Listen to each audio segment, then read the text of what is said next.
Hello friends, આજે આપણે જોઈશું અમુક સ્માર્ટ કિચન ટિપ્સ જે તમારા કામને ઇઝી બનાવી દેશે. તો ચાલો વિડીયોની શરૂઆત કરીએ. આજની ફર્સ્ટ ટિપ છે દૂધી માટેની. આપણે માર્કેટમાંથી જ્યારે દૂધી ખરીદીએ ત્યારે આપણે આ રીતના મોટી દૂધી જ મળતી હોય છે. ઘણીવાર આપણને આટલી બધી દૂધીની જરૂરત ના હોય તો આપણે દૂધીને કટ કરીને ફ્રીજમાં મૂકી દેતા હોઈએ છીએ, જેના લીધે દૂધીનો ઉપરનો ભાગ કાળો પડી જાય છે અને દૂધી ખરાબ થઈ જાય છે. તો દૂધીને ખરાબ થવાથી બચાવવા માટે તમે ફોઇલ પેપરથી એને કવર કરી શકો છો. ફોઇલ પેપરથી કવર કરવાથી દૂધી છે એ ખરાબ નથી થતી.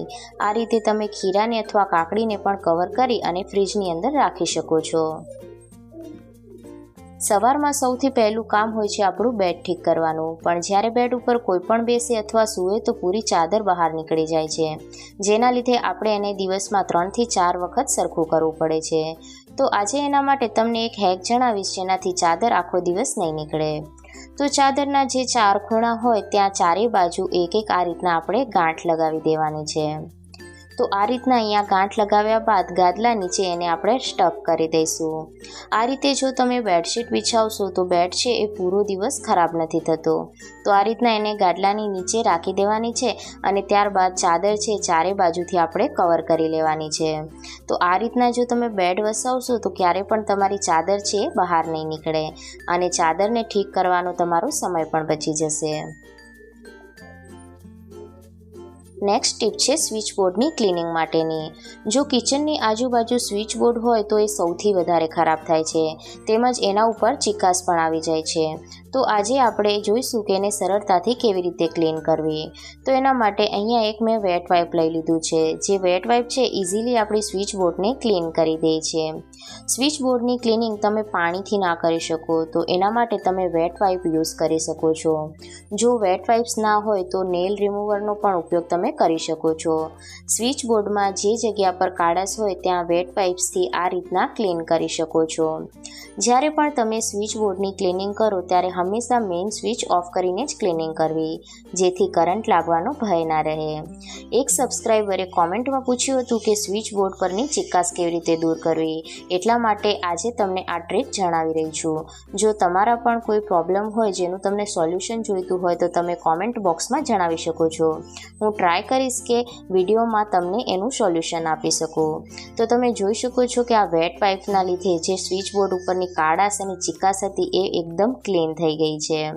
તો આ રીતના ઇઝીલી આપણે સ્વિચ બોર્ડની ક્લિનિંગ છે કરી શકીએ છીએ. તો તમે પહેલાંમાં અને અત્યારમાં ડિફરન્સ નોટિસ કરી શકો છો. નેક્સ્ટ ટીપ જોઈએ. આ ટિપ્સ ખૂબ જ હેલ્પફુલ છે. એના માટે મેં એક વાટકી લઈ લીધી છે જેમાં આપણે ખાવાના સોડા છે એને 2 ચમચી ઉમેરી દેવાના છે. ખાવાના સોડા ઇઝીલી બધાના ઘરોમાં અવેલેબલ હોય છે. ત્યારબાદ આપણે એની અંદર વ્હાઇટ વિનેગર ઉમેરી દઈશું અને તેમાં આપણે 1 લીંબુને કટ કરી અને આનો રસ ઉમેરી દેવાનો છે. કોઈપણ વસ્તુની ક્લિનિંગ માટે બેકિંગ સોડા અને લીંબુ એ કારગર છે, પણ આજે આપણે એનો ઉપયોગ એવો કરીશું કે જે તમે પહેલાં ક્યારેય નહીં કર્યો હોય. તો આ રીતના આપણે લીંબુનો જે જ્યુસ છે એને બેકિંગ સોડાની અંદર નીચોવી દેવાનો છે અને આ જે ત્રણેય વસ્તુઓ છે એને આપણે મિક્સ કરી લેવાનું છે. તો હવે આપણે એનો ઉપયોગ જોઈશું.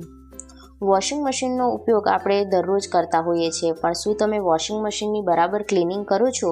ખાસ કરીને ઉનાળામાં વોશિંગ મશીનમાંથી વાસ પણ આવવા લાગે છે. વોશિંગ મશીન લઈએ ત્યારે એની સાથે ઇકો ટબ ક્લીનર આવે છે. એકવાર તો યુઝ કરીએ પણ જ્યારે એ ખતમ થઈ જાય પાછળ આપણને ટબ ક્લીન કરવાનું યાદ જ નથી રહેતું. એટલીસ્ટ મહિનામાં એકવાર તો ઇકો ટબની ક્લિનિંગ જરૂરથી કરવી જોઈએ, જેથી મશીન પ્રોપર રીતના વર્ક કરશે અને કપડાં પણ એકદમ સારી રીતના ક્લીન થશે.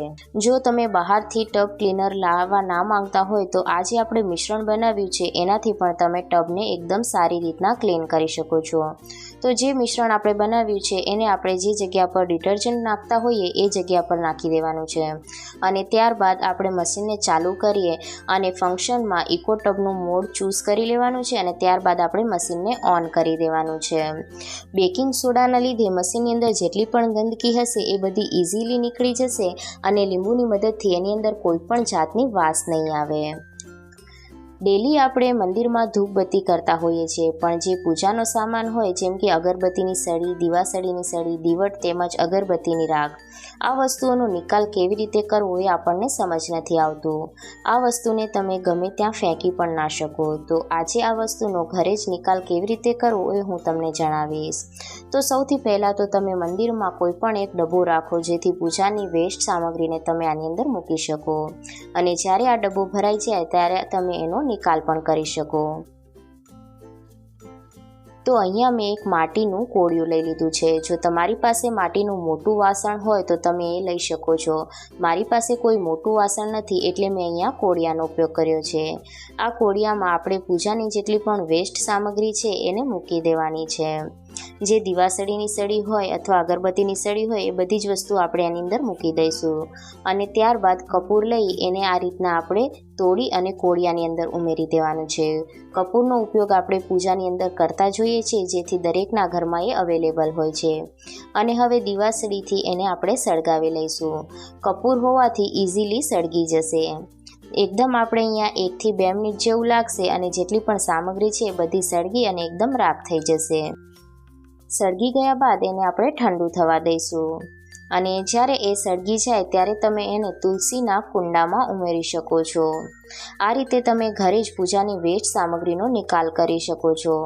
તુલસીના કુંડાની જગ્યા પર તમે કોઈ પણ બીજા વૃક્ષના કુંડામાં પણ આને ઉમેરી શકો છો.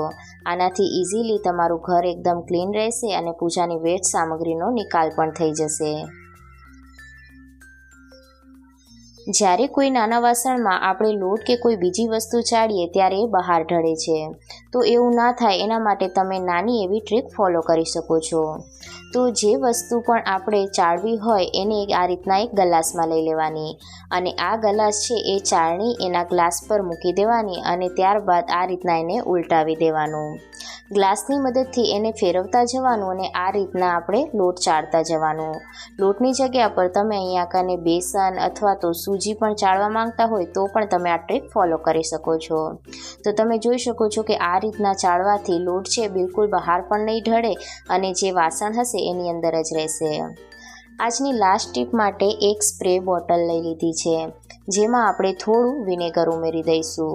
તો અહીંયા 2 થી 3 ચમચી જેટલું વ્હાઇટ વિનેગર લઈ લેવાનું છે અને ત્યારબાદ 1 ગ્લાસ જેટલું નોર્મલ પાણી ઉમેરી દઈશું. વિનેગરથી 3 ગણું પાણી લેવાનું છે. આ બંનેને સારી રીતના આપણે મિક્સ કરી લેવાનું છે. ઘણા લોકોની ફરિયાદ હોય છે કે કિચનની અંદર કોકરોચ તેમજ નાના જીવજંતુઓ આવતા હોય છે.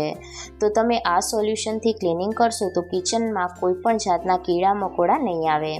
સવારે, બપોરે, સાંજે તમે જેટલી વાર કિચન ક્લીન કરતા હોય તેટલી વાર આ સોલ્યુશનથી જો તમે ક્લીન કરશો, ગેસ સ્ટવ છે, કિચનની સ્લેબ છે, તો કોઈ પણ જાતના કોકરોચ કે કીડા મકોડા નથી આવતા. વિનેગરની સ્મેલના કારણે કીડા મકોડા દૂર રહે છે.